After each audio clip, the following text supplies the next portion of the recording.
Boston, the Fenway Funhouse proved too tricky, too cold and just too much for the Beach Boys. Andrew Benintendi, J.D. Martinez and the Boston Red Sox came out swinging in the World Series opener, seizing every advantage in their quirky ballpark to beat the Los Angeles Dodgers 8-4 on a chilly, windy Tuesday night. Benintendi had 4 hits, Martinez drove in 2 early runs and pinch hitter Eduardo Nunez golfed a 3-run homer to seal it. The 108-win Red Sox got a solid effort from their bullpen after an expected duel between aces Chris Sale and Clayton Kershaw never developed. Join the conversation at facebook.com/Columbus'Dispatch and connect with us on Twitter at DispatchAlerts. From the get-go, Old Fenway Park caused all sorts of problems for the Dodgers. Mookie Betts led off for the Red Sox with a pop-up that twisted first baseman David Freese as he tried to navigate the tight foul space near the stands and gauge the gusts. He overran the ball and it dropped behind him. "You never really know," Benintendi said. "The flag will be blowing one way, and the wind is actually blowing the other. You have to be on your toes pretty much." Given a second chance, Betts lined a single that set up a 2-run first inning. "It was important for us to score first and kind of put some pressure on them," he said. In the 7th, newly inserted left fielder Jock Peterson looked hesitant as he chased Benintendi's soft fly, rushing toward the seats that jut out down the line. The ball ticked off his glove for a ground rule double, and soon Nunez connected off Alex Wood to break open a 5-4 game. "We didn't play the defense that we typically do. I thought we left some outs out there," Dodgers manager Dave Roberts said. "And it didn't make Clayton's job any easier." The crowd and cold temperatures were no picnic for Los Angeles, either. The oddly angled ballpark became an echo chamber even before the first pitch. Chance of beat LA began early. Kershaw got heckled with a sing-song serenade and Dodgers villain Manny Machado heard loud boos all evening. Only one person wearing Dodger blue drew a cheer. Roberts saluted in pre-game introductions for the daring steal that turned the tide in Boston's 2004 playoff comeback against the Yankees. "I think we had the advantage tonight with the weather and stuff. We've been playing through it," Red Sox pitcher Nathan Eovaldi said. "It was 53 degrees at first pitch and it dropped into the mid-40s by the end.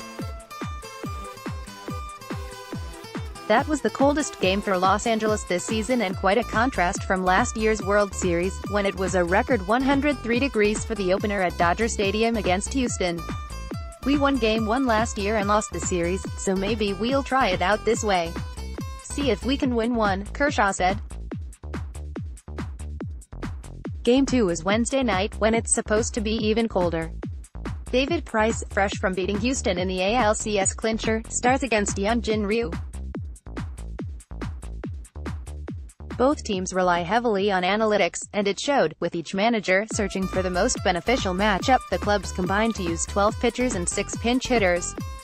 Benintendi scored 3 times for Boston, trying for its 4th championship in 15 seasons.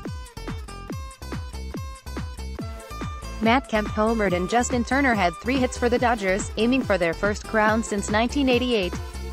Machado drove in 3 runs, and his RBI grounder in the 5th inning made it 3-all. Boston retook the lead in the bottom half when Xander Bogaerts hustled to beat out a potential inning-ending double play. Dodgers reliever Ryan Madson seemed to celebrate a little too early. Rafael Devers followed with an RBI single, making it 5-3 and giving himself an early birthday present. He turned 22 at midnight, 3 minutes before the game ended.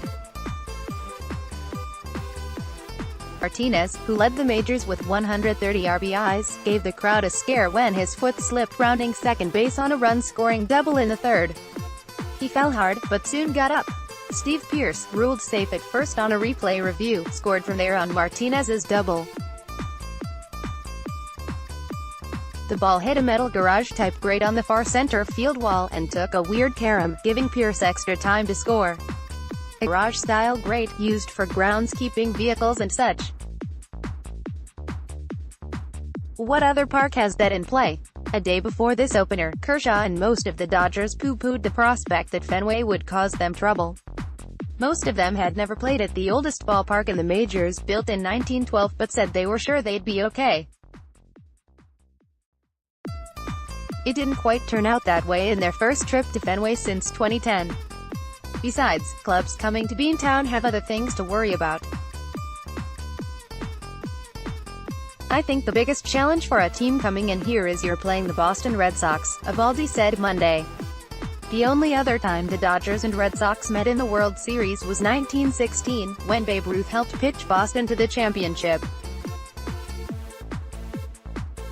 Those games were at Braves Field, the bigger home park of the city's National League franchise. Kershaw and Sale each started out wearing short sleeves, but neither warmed to the possibility of the marquee matchup. In similar outings, both were pulled before getting an out in the fifth.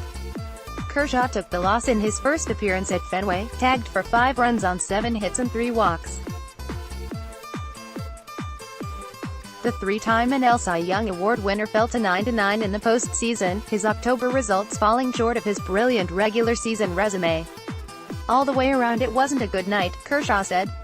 Sale threw 91 pitches in his first outing since the ALCS opener.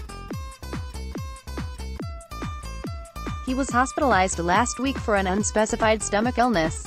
Matt Barnes, the first of 6 Boston relievers, got the win.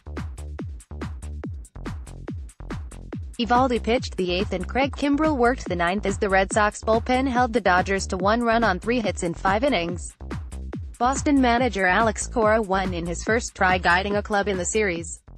This also marked the first World Series game between teams led by minority managers.